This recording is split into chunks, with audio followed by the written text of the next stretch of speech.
Welcome to USA Global TV and Radio, where our mission is to provide education, entertainment, hope, and inspiration.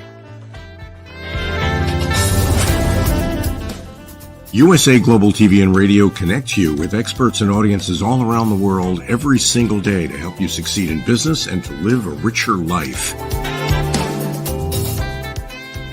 Visit us at usaglobaltv.com to learn about career and life-changing training and mentoring programs like the Listening Mentor. Subscribe to our newsletter to stay informed about our special programs and offers. Discover how you can become a guest on one of our shows or a host or producer of a USA Global TV and Radio show of your very own. That's USA Global TV and Radio, where the doctor is always in.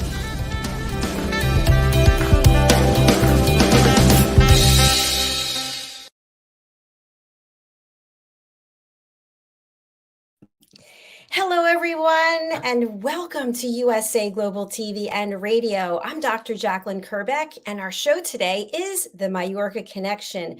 We're going to be talking about a topic that is so near and dear and important to all of us. It's called Peernovation, and we've got a super guest who is going to share with us what it is and what we need to know. Before we welcome him and bring him out, let's bring out the star of our show, Mr. ROLAND FRIEDL. Hello.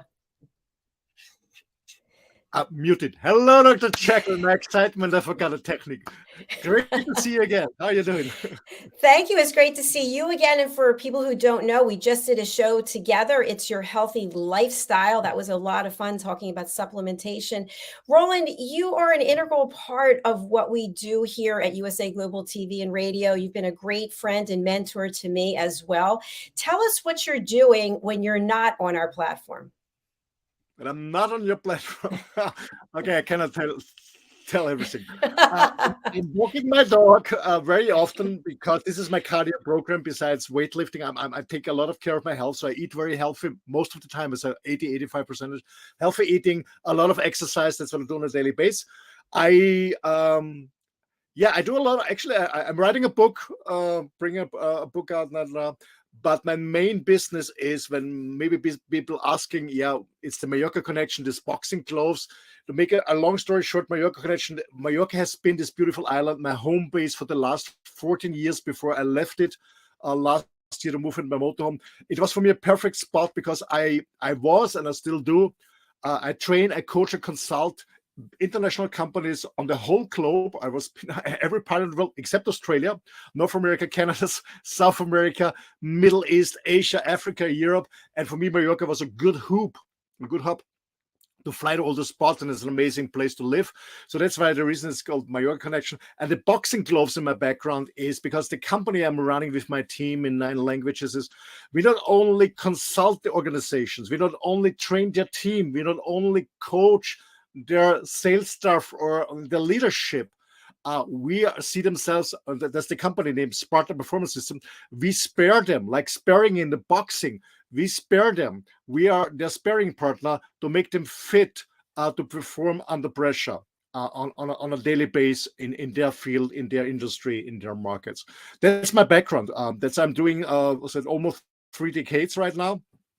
I absolutely love it. I absolutely love it to support organizations and their teams with my team, with my experience and my knowledge that I have gathered with my own experience as a salesperson, as a manager, as the youngest member of a director of board in a big company with 28. It was really revolutionary. I had a very fast career in corporate world. I left corporate world. I started different business in different industries, and I just share my experience with them. But I also train and teach and educate myself to be always up to date. That's what I do when I'm not on USA Global TV and Radio. You see, I'm really busy, but I love it. Well, thank you so much. I think one of the great values that comes from you traveling around in your motorhome is that you are engaging and meeting with people from all over the world, and you are supporting men's work as well. Can you describe a little bit about our guest today, Leo, so that we can bring him out and welcome him? Yeah, actually, I never met him in person. This is a little bit the crazy times we're living in, meeting people online. You know, I'm living in my motorhome since a year and traveling around Europe. I just came back to my home country, Austria, on Sunday. I spent the last 8.5 months in France, in Spain and Portugal. The reason for that is autumn and winter is much warmer than in the north. So I was traveling with my motorhome. I travel alone. I enjoy it to be by myself. First time in my life, I've always been in relationships. First time in my life, traveling alone. And the benefit by traveling alone is that not only can do what you want, you have more time, but you're much more open to speak to other people, to communicate with other people. And I met my dear friend, and actually he introduced me to you, John Christian, and I met him in Portugal. And he said, Roland, you have to meet an amazing guy in Portugal, Alexander Keenan. We had him on the show about GaiaNet a few weeks ago, and I started to work together with Alex, and Alex said, Roland, you have to meet Leo, you have to talk to Leo. So he sent me the contact details. I did some research, always do some research, and then I found out, oh, I was writing a book of peer innovation. It's interesting because before I ever heard about this term or this book, I always was a huge fan of peer group learning, peer group sharing, experiencing. When I learn something new, I always find a nice group to learn. It's all about sharing and caring and connecting. And then I found this website and the book by Leon and said, hey, let's bring him on the show because it's so much of value that he can tell us as individuals, but also as teams and as organizations. Yeah. So we met online. We just had a conversation, I guess, on WhatsApp or on Zoom, I don't know, something on these tools. And yeah, that's how life goes. Fantastic. Well, without further ado, joining us from Carlsbad, California, it's Leo Bottary. Welcome. How are you? Pleasure to be here. Hi, Leo. It's great nice to to see have you, you with us. So, Great to see you both. Leo, I have to share this. I have to be really honest that I've known of peer-reviewed articles when I was getting my doctorate, but peer groups I have been part of, but Peernovation, I have no idea. What is that? So it's a bit of an evolution, right? So when we think about peer influence, right, this is the influence, the people who surround us can have in shaping our behavior. And I'll get back into the story maybe a little later, but the bottom line was when I was at a company called Vistage, who assembles and facilitates peer advisory groups for CEOs and business leaders all over the world, it became apparent as we were going through a rebranding exercise with them that so many people out there could be in groups, but they're not. And part of the reason is because they just don't even know it's available to them. I basically said that for Vistage and so many other organizations out there, we're trying to sell a Mercedes to someone who doesn't even know what a car is. And the idea is that these peer advisory groups of CEOs and other business leaders, they come together and they help each other learn and grow. And they experience something that we coined in the first book, The Power of Peers, as peer advantage. This is what happens when we're more selective, strategic, and structured about the people who we surround ourselves with, right? Whether that could be as part of a peer group. Certainly when we hire people in our companies, we're very selective about who we bring on. And by the same token, we are strategic and structured about how they engage one another so they can be successful. Now, peer innovation becomes kind of the ultimate of that, right? It's the idea of what happens. And peer innovation, of course, is a combination of two words, right? It's peer, people of like status, and innovation, creativity realized. So when we're experiencing peer advantage and we have this group or team of people who with a common purpose and shared values work together to make each other better and actually create something larger than themselves, that's what peer innovation is all about. And to be able to take what peer advisory groups across the world have been doing so brilliantly for so long, and to help companies apply these principles, first of all, to help more people join more groups, number one, and then also to take what they learn from being part of these groups and help make their teams higher performing. And I'm not sure that today, with all of the challenges that are facing us in this incredibly fast moving world, that we don't have to go it alone. And so as long as people know that there are others out there who share their common challenges, who seek the same opportunities, that we can help each other learn and grow, and we can be really good at it. Fantastic. Thank you so much for that. I absolutely loved it, Leo. I mean, when I go back 40 years ago, when I was a student, Leo, I'm European. I'm based in Europe. But when I was a student, I also had the joy to study in the US, and it really was an eye opener for me, because in Europe we never worked in group as a students in school. It was always a lot of competition, always, never ever peer grouping, never. And then I went to the US, and I was in Athens, Ohio, and it was totally different. Working in teams, working together, a total different approach on the university. As I later saw it when I was working, and I always loved it, but it was never. It's changing now, of course, it's changed, but it was never in Europe. And I always loved it in the US about peer grouping. Absolutely. Well, and it was the same experience really earlier on in the US too. Collaborative learning would have been called cheating, essentially, right? I mean, the idea, you'd be shielding your papers from people. It was a very kind of, you'd be listening to a professor lecture or whatever, and you're taking quizzes and writing papers and things like that. But the idea of people coming together, and Roland, very similarly, so my experience at the undergraduate level was very much kind of like yours early on. But by the same token, when I went to graduate school and I was part of a cohort, now I'm part of this group of students where we were all mid to senior level executives, where the entire program was set up where our professors wanted us to learn most from one another, second from the material that we were provided, and third, as far as they were concerned, anything you can pick up from us would be great. But by and large, you're going to help one another learn and grow. And a lot of this too comes from the work of Etienne Wenger and Jean Lave, who kind of coined this idea of communities of practice back in the early 1990s. They were going all over the world actually studying the relationships, or at least initially, to study the relationships between the master and the apprentices of various crafts and trades and all of that. Soon into the research, they quickly realized that the more interesting and more consequential of the relationships was not the apprentice to the master, but the apprentices to one another. That this is where they learned, and where they learned to hone their craft, and where they become really great at what they did. So I think when we look at peer advisory groups for CEOs, or we look at setting up even communities of practice in our companies, right? Because in our companies, every day is game day, right? So how do we help and keep growing as individuals so we can be better contributors to our team? And I think peer groups inside companies actually can be quite effective at that. I have a following question, Leo. What is your tip, or what is your message for people who are very competitive? These lone wolves always do by themselves, or they are just trained or have these belief systems. I don't ask for help. I have to fix everything by myself. Sort out everything. Some people have really problems to study and to learn in groups. What is your advice, and what's your benefit, and how they can overcome this belief system? So I actually used to do this pre-COVID. There was a very simple exercise that I would do with groups and people considering joining groups.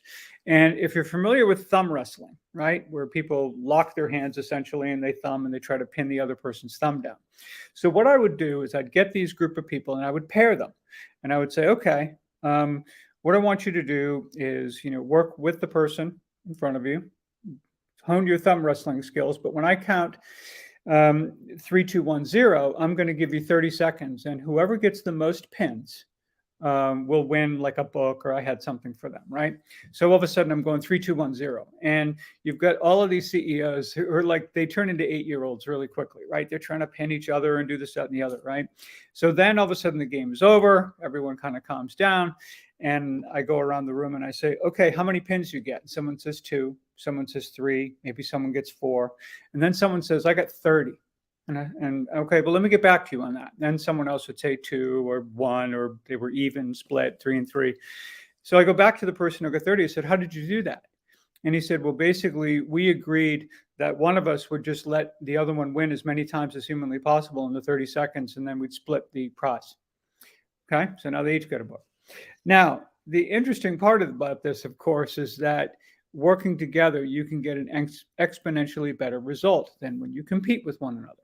And, especially the peer groups that I'm talking about, you actually have non-competitive entities in the room. So the idea, for example, is if I'm a CEO of an advertising agency, for example, I may be in a group with someone who runs a bank or a hospital or a small manufacturing firm or, an architectural firm, all of that. And what tends to happen when you put people like that together is they share that common challenge of sitting in that chair and having to make decisions for the entire organization. But they also, in addition to that, there's a lot of differences in their business as well. So you get the common challenges around people and hiring and all processes and all kinds of things, interestingly enough, that they share. But by the same token, all of a sudden they find out, hey, what you do in your architectural firm, that is really cool. That's unheard of in my industry, but that could really work for us. And by the way, it could even be a competitive differentiator. So the more that we can kind of look outside in many respects and learn from one another in a way where we're not competing at all. We're in fact just helping making each other better. And I think once people begin to see it that way, they recognize, aha, this makes a heck of a lot more sense than me trying to do this by myself. Thanks for sharing that, Leo. I remember when I was in corporate and I worked for a major corporation, we had a focus group, many focus groups where we would bring in different individuals. And we held one for the pharmaceutical industry where we had various people from different companies coming together. And at first there was a lot of like, oh, I don't want to be next to him. I'm not going to share anything with him or her. And by the end, it was really this collaboration because people were seeing the greater good of coming together and sharing ideas. So I also feel like there's some piece of it that's really heart-centric work as opposed to being about ego. What are your thoughts when it comes together and sharing as peers? I don't think there's any question about that. And I think, humility becomes a real part of it. Now, what's interesting about this and what we really get into in the book and what I've spent a lot of time developing ever since co-authoring The Power of Peers in 2016. And there was a second book called What Anyone Can Do in 2018 that not only looked at peer groups, but look at all the people who surround us in our lives, our parents, our kids, our teachers, our friends, right? How, if we did a better job of enlisting, engaging their support more often, rather than being left to our own devices sometimes, right? This is why New Year's resolutions have a 92% failure rate, because left on our own, we're like, I don't feel like doing that anymore. And we don't. But when we make our intentions public and we decide to get some people to actually help us do what we want to do, we're far more likely to get that done. But then, of course, you get into a group situation and you get people to really understand what this is all about. And this is where we developed a 5-factor framework, essentially, that makes that all possible. First of all, is having the right people in the room, having people who understand and are willing to have an open mind, willing to be open and vulnerable, and willing to learn from others, but also to give. And I think that's a really important part of this. Second is they have to enjoy psychological safety. They have to believe that they can ask questions and people are going to be respectful and empathetic of one another. And we're all kind of working and doing what we're doing. Nobody in the room knows everything. Everybody's made mistakes. So we're all just there to help each other do what we need to do. This drives a level of productivity that really makes a group thrive. And the reason for that, of course, is that the more open and vulnerable we can be, the quality of the topics goes up and we can dive into those topics more deeply and more openly and honestly. When we do those things, now we start seeing possibilities and we start being able to be comfortable setting standards for ourselves and the group where we challenge each other a little bit, right? Just like Roland talked about with the boxing gloves. In a respectful way, in a place that comes from a place of caring. But the reality is, and this also reminds me, Roland, of a company that I worked for called Mullen Lowe, where the logo of the company was an octopus with boxing gloves. Now, from outside the organization, you think these people are fighting against each other. They're actually fighting for the best idea. And again, once we can kind of get our head around that, I think people start seeing what the potential is. And last but not least, the 5th factor is leadership. When we were first doing this research and we looked at peer advisory groups all over the world, there were a number of different models. Some groups were led by, trained facilitators. Others were members of the group who had some facilitation training, and maybe they'd lead the group for the year and they'd turn it over to someone else the year after. In other cases, whoever's hosting the meeting would be running the group. What we learned, though, was that what made the leader effective and what the responsibilities were quite similar.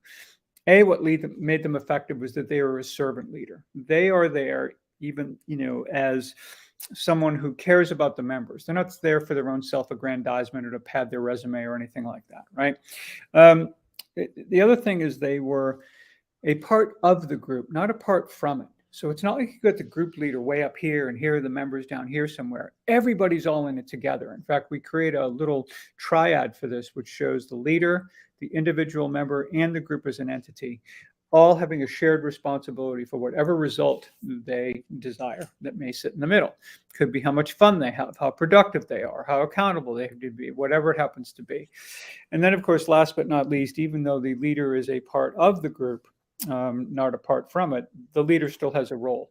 And in many respects, serving as the steward of the other four factors becomes really important. They're always making sure that we've got the right people in this room who, are living the shared values and behaviors that we all agreed were important to make us effective, that we have psychological safety, that we recognize it for the act of courage and generosity that it is to be open and share with others, that we're as productive as we can be. If we're going to be together, whether it's a half a day a month, a full day a month, however the group runs, that this is precious time that we are never going to get back. And we have to make sure that we take advantage of every second of it, while we're together. And then finally, to have a culture of accountability that doesn't serve as something, it's not onerous. It's not designed to be, putting people in the group on defense. I think most of us are probably held accountable 6 ways to Sunday by all kinds of people already. It's actually a group of people who are there to both support and challenge you, to help you what you've already expressed you want for yourself. And I think when we can help one another do those things and we can all rise together, and of course, the more wins that we amass among one another, the more we realize how effective this really is and how powerful a tool this is. And again, this not only works in peer groups, but when you get teams functioning in the same way, it becomes really extraordinary. Leo, a lot of great points that you just shared there. Thank you. I'm wondering, when we think about peer groups, if we take into consideration Maslow's hierarchy of needs or the pleasure ladder, where we move up and we move from ego to more heart-centric, what about machine-centric and robots? I was just reading how people are forming all kinds of relationships with robots. One woman just married one. Do we have to include robots in our peer groups as we start to really look at some of the initiatives and the issues that we have globally? I think it is about using all the resources that are available to us. I think the whole term of collective intelligence is going to be not just the collective intelligence of people in a room together, but it's going to be an ability to leverage all of the resources around us to make us better, smarter, and help make us better decisions. So do I see a partnership really between, in fact, it was interesting because on one of my little AI apps, because it occurred to me that artificial intelligence is kind of a crazy name. So I said, what is artificial intelligence going to be called in 5 years? And the answer, although it tried to say, that it didn't know exactly, but augmented intelligence was one of the thoughts. And I thought, well, there's maybe a better descriptor there. I'm not sure, but it will be something that we are going to learn more about. We're going to learn how to integrate it and hopefully do it in the most positive way possible. I think there are certainly concerns of people with regard to artificial intelligence, that there's a dark side of it. I hope to the best of our ability that 99% plus people will use it as a force for good, and they will leverage that collective intelligence in a manner that I think could be really helpful and valuable. Thank you. Fascinating. Thank you. Leo, I have a question. You mentioned before that peering is really working and benefiting for all. It means having the right people in the right room with the right mindset. That's the optimum, but we know in reality it's not always reality. My question is, because when I look, for example, of the 4 phases of Bruce Tuckman, who was talking about forming, storming, norming, and performing. We need some time until we perform. What are, for people who want to say, okay, peering is nice, we want to integrate this in our company, what are the threats? What have we have a look at it, to be aware about that it's really working out in these different phases, that it's really working out, because it's not always the optimum of the peer group itself.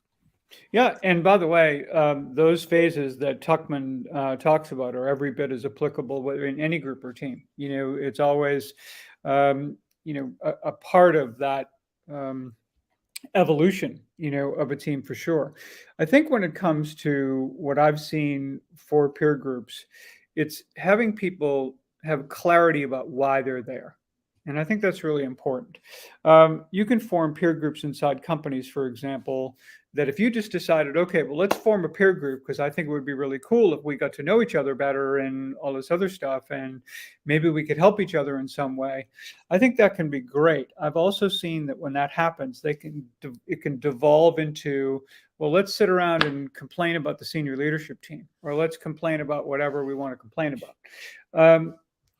If you have a group inside of a company, I think it becomes essential to have a very clear purpose about why we exist. What are we here to do?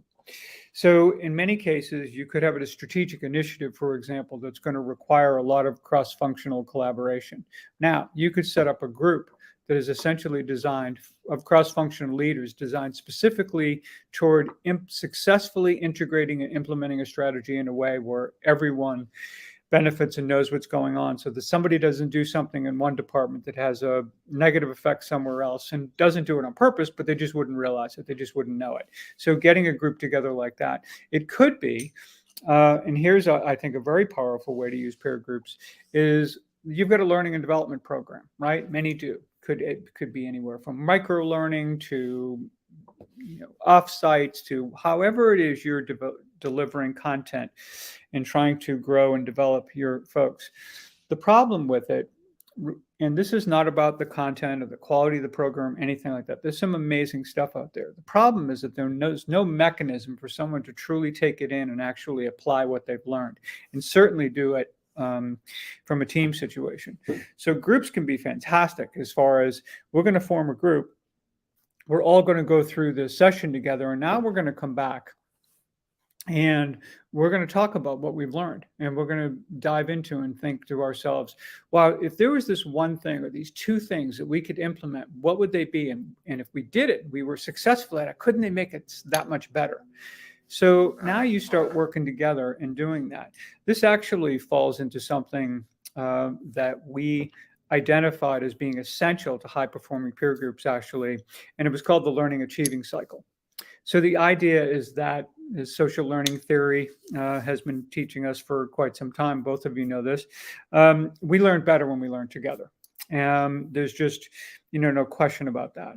And so now when we learn together, and let's say we get some type of content that we think is really valuable, and we're sharing experiences and ideas and grappling with it, our depth of understanding and our ability to retain that information grows substantially. Now you put everyone there together, but the thing is, right, your group, you're not a book club, you're not just there so you can understand things more deeply, and that's all well and good. What you're there to do is also help each other and give each other that confidence, courage, and encouragement to apply things you learn. And then when you apply them, even if there's some trial and error involved there, once you start achieving something, that's really becomes fantastic. And by the way, a fifth element to the learning achieving cycle that I added only within the last year, largely because so few people do it and do it often enough. And I'd always considered it part of the achieving cycle. But I think after achieving, it's worth noting celebrating becomes very, very important. We work really hard. We implement something, we get that big win, and all too often we just move on to the next thing. The importance of actually taking a moment, celebrating what we've just done together, gives us that fire, gives us that fuel to do more of it and do it with a level of success that I think can be far more repeatable. So, that becomes a big part of it. And just one other thing I'll mention about the dynamic of really great groups and teams also is you get not only intentional learning, where, you take some content, again, you learn it and be very intentional about how you use it or whether you apply it or not or anything like that. But then there's also what you learn from how you learn. And so when I speak to collateral learning, which basically goes back to, John Dewey in the 1930s, it's the idea of as we engage one another in the kind of dialogue that helps us get to answers with regard to tough challenges or great opportunities or whatever. This is where we learn to be present, to listen better, right? Dr. Jacalyn, I loved your chief listening officer. We should have many more of those people in our companies today. And I know, Roland, you've got listening in among your title as well. But, you know, when we're able to do that, right, and do so and ask really precise questions, and we can also, you know, listen without jumping to conclusions or getting into crazy assumptions about things or rushing to judgment, right? As we do this and we get better and better at it, it not only makes us a more effective group member where we can help one another, but now we go back to our teams and we're leading our teams now. We're bringing those same muscles, those same skills back to our organization as well. So, you know, these are kinds of the things that, you know, I think manifest in a very powerful way. Leo, Yeah. Leo, I love this, the phase number 5, celebrating is so important, because really, I will say, celebrate small success, small steps, and then get used to it. I have a more practical questions for a good group dynamic from your experience in organizations, or ever an open organization, because they're coming from different companies, different industry, or in general, what is your experience for a good group dynamic, a minimum attendance or maximum size of group? That's one question. The second one is virtual versus in a live as a meeting in a seminar room or in a wherever, and what kind of tools are you recommending? Great questions. And I can kind of tie them together a little bit, because when it comes to group size, I think for virtual groups, I tend to think that those groups run better smaller. So I'm leading some peer advisory groups now inside of a company, and it's basically about 7, 8, 9 in that ballpark per group. When you have a group of that size, because you're typically going to meet when you're virtual for a shorter period of time. So you might be 90 minutes to 2 hours. In that time, you want to make sure that everybody can get involved. Everyone plays. You start getting a meeting of 20 plus people or something like that, and it's very easy to get lost. It's very easy not to be engaged and involved and participating in the way that you could. So I think for virtual meetings where we can really get everyone there and digging in and very intensely, I think for that 90 minutes to 2 hour period, I think can be really effective. I also think that as you are working in a virtual group like that, having some asynchronous tools that you can use between meetings, right? Not everyone is always so quick to offer their thoughts or opinions or whatever. Sometimes people just need time to process it or whatever. I like to give them a place where they can go and they say, okay, you know what? We had that conversation the other day. It made me think about this article, and I didn't quite have it at the tip of my fingers, but I have it now, and I want to make sure everyone gets it. And you can kind of keep a text dialogue going on between meetings to keep conversations alive, to have them go more deeply. And, you know, that can work very effectively as well. As far as a virtual platform, my platform of choice by far is Circles. Circles is an incredible platform. It was developed by a gentleman, Dan Hoffman, who I met in 2017. Great fun part about this story was Dan and I met. He was kind enough to meet me in New York. I was in the middle of writing my second book. I knew in 5 minutes that I wanted him to write the foreword, but I felt silly asking him. I just met the guy and I'm thinking, all right, I'm not sure I'm going to do this. But by the end of the conversation, I was like, the heck with it. And I did. And he graciously agreed, said he would love to do it. And the reason I wanted Dan to write the foreword for my second book was because I wanted the foreword coming from someone who was going to communicate not what's past, but what's next. And I think since that time, Dan has delivered a platform that is not a presentation platform. It's much more of a conversation platform. And I think it's very powerful with all of the tools and the way they have their agendas and some very fun aspects of things that drive a conversation and celebrate a conversation. You know, I would say that, you know, by far that would be my tool there. When it comes to in-person groups, I think here you can go larger for sure. You know, especially when you get a really good facilitator. Now, there are groups out there, some are about 8, some are 12, some are 16, some are bigger than that. And in many respects, I think it kind of depends on the group. Depends on the facilitator. It depends on the group and what they want and need from one another. They all want to have the voices around the table that are necessary. For some groups, they believe that may be 10 or 12. And others, they say, hey, we want more. And we can handle more because we've gotten into the flow of being able to do that. So, I can see real value with larger groups in person. And I think by and large that can meet for a half day or a whole day and really dig in and spend time and have it be almost more of a retreat, if you will. But I also see incredible value from virtual groups. And here's another aspect of it, right? In-person groups, you're pretty much meeting with CEOs or business leaders in your local area. Virtual groups, I can sit with anyone all over the world. You talked about Alexander Keenan, who was kind enough to introduce us. I was in his mastermind group during COVID. And I met these incredible people, and they are still friends today. Now, I have met Alexander and maybe one or two others, but most of them, I've never met them. I may never meet them, but they are and will remain, friends and people I trust who I can call upon, and they know they can do the same with me. So probably a long answer, but at least give you some sense of what that can look like. Thanks, Leo. I appreciate that. I have a question for you, which might be bigger than the time span that we have left. But what I was wondering, there used to be a show on here in the States where people would swap spouses to live in their homes and with their families and then come back together and share.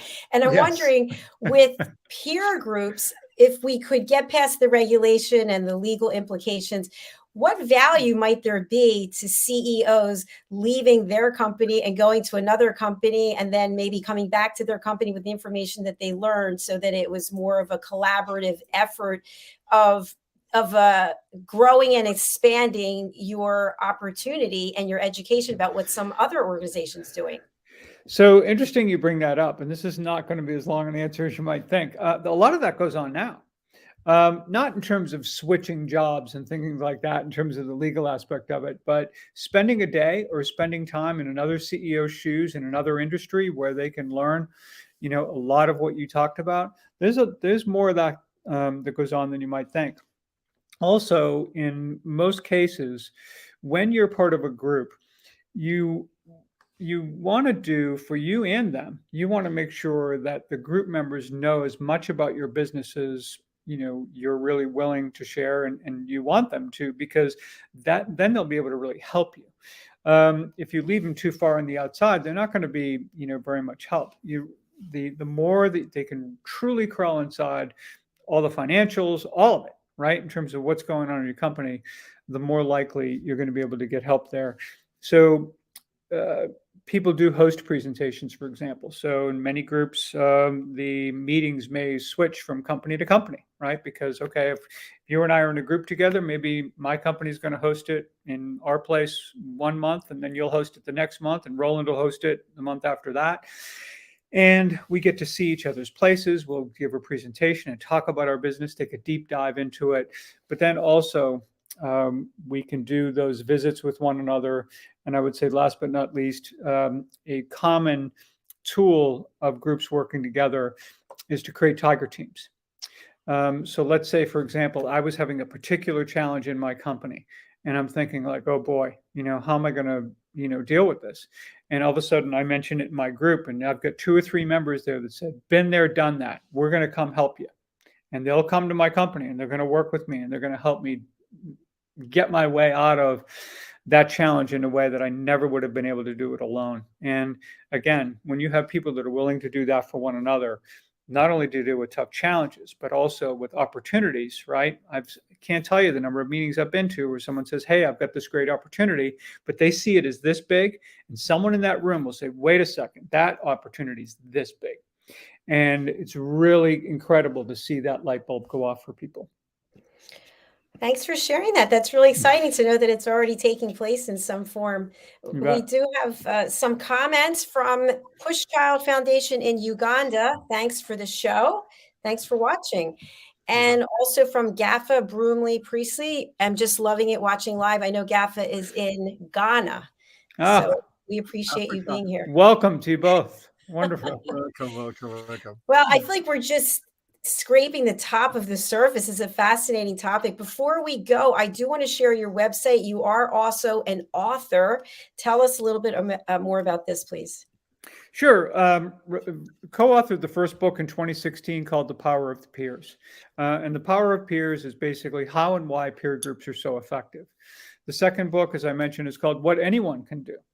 And it's basically a look at 50 people that I interviewed, very successful people over the year of 2017. I called it the year of the peer, and it gave me kind of an exit strategy out of podcasting. But the point is that there was this gentleman, Joe Henderson, who wrote this book, who basically said that, you know, when you look at really successful people in business and life or whatever, most of them aren't capable of superhuman feats. They don't leap tall buildings in a single bound. But you know what they do? They do the things that anyone can do that most of us never will. And the idea was, again, if we enlist and engage the support of others, they'll help us do those things that anyone can do far more often. And then with the original work of The Power of Peers, I developed workshops for CEOs, peer advisory groups, both in terms of ones that were very experienced, then ones that are brand new, kind of much more as an aspirational exercise. And now I've done nearly 500 of those groups and work with them. And what Peernovation shows us is how to take what those peer advisory groups do so incredibly well and bring those principles into your company. So, you know, I'm really doing everything I can, and thank you all for helping extend the reach of that message, because I think the more people who decide that maybe we can do things just a little better if we do it together, I would just love to see that. So thank you all for the opportunity today as well. Thank you so much. And obviously, we would love to have people reach out to you. We do have your contact information here on the screen. But for people who can't read it, or they're listening on a radio or podcast platform, what is the best way to reach you, Leo, and who should reach out? Sure. You can actually schedule time with me on my website at leobottary.com. That's LEOBOTTARY.com. Or you can go to my LinkedIn profile and certainly message me there as well. I'd be happy to get back with you and learn a little bit about what your needs are and see if it's a good fit. Fantastic. Well, thank you so much. I'm just thinking and laughing to myself about the various time zones. You're out there in California. We've got people in Africa. ROLAND is, I don't know where ROLAND is from any moment, and I'm in Florida. So it's pretty cool. But that's what we're doing here at USA Collaborative Radio. It's all about caring, sharing, and connecting. And that's what I love. You bet. It is, exactly. for sure. So, Leo, I hope that you'll come back and see us again. I hope that you'll join ROLAND on his men's show sometime. That would be a nice opportunity as well. I love it. You just say the word. I'd be happy to do it. It's been a pleasure today. Thank you so much. And thanks for the listeners as well. Thank you very much. All right. Thank you to Leo, to ROLAND, and to Pushchild, and to everyone who's watching. I really do appreciate you. If you missed any of our show, we'll be running it again later today and also tomorrow morning. And you can go to our YouTube channel, which is USA Global TV. You can also go to our website, which is surprisingly usaglobaltv.com. And thanks to GAFA as well. We'll be right back with our show, Wild at Heart. I will not be there. I'll be producing, but ROLAND will be there front and center on the screen. Bye. See you. Bye. Thank you. Bye, everybody. Bye. Bye. Bye.